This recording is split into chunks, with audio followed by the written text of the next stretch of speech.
Chapter 39. My Dad. I have always been a daddy's girl. My dad seemed to understand everything I wanted and needed, and he was the most honest and loving person I ever knew. He was always there for me when I needed him. Always. Until the first day of January 2001, New Year's Day, when he walked out.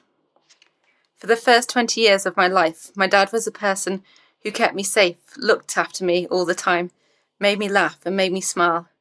I went to watch football matches almost every Saturday just to spend time with him. My mum would always go shopping with Christy on the weekends, but I enjoyed staying back with my dad. I didn't mind being left out of the shopping trips. I didn't know or need my mum then even nearly as much as I did my dad. Stephanie, your dad and I are arranging a divorce. My mum's voice was hard as she was covering the pain. A divorce? Ouch. Why couldn't he have stayed? He knew I was hurting. They are splitting up. They are separating. Is it my fault? Was it the MS? Is it all because of me? My dad was an amazing friend to me, and when he left, it felt like a big black hole had surrounded me completely, swallowing me up. In some ways, this is the hardest chapter of my book, and my tears are even coming down my face as I am writing this. He can't leave me. Not yet. My dad is so important. We are part of the same family. We are meant to be together. I suppose my life died when I got MS. So why can't everything else die now too? My dad leaving was just proof that everything had gone wrong.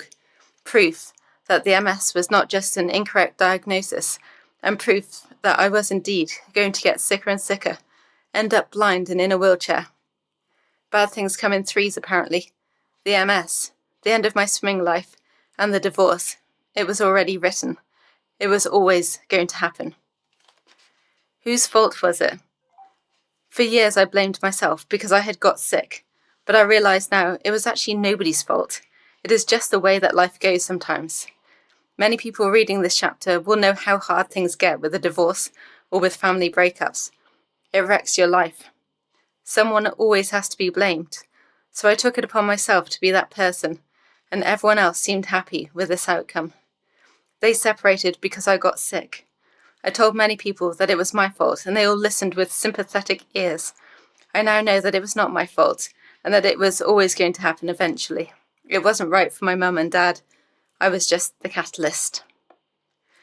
My home life had been bliss, as everything had been perfect, or that is what I had thought. But in reality, things were obviously not good, and hadn't been for a while. My illness was just the start, I thought, for the end of my relationship with my dad. It took me a while to realise, but it wasn't the end of our relationship.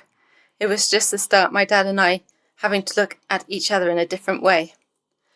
It was often hard to start conversations when he was so far away from me, but time seemed to heal the space between us.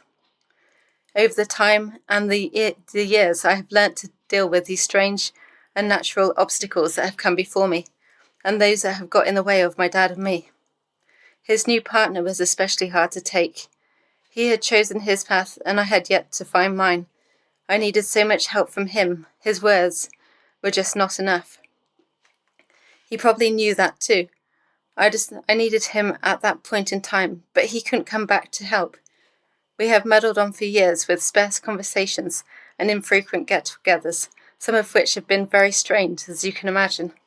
The slightest disagreement or disapproval of my actions causes great pain to the both of us. I try.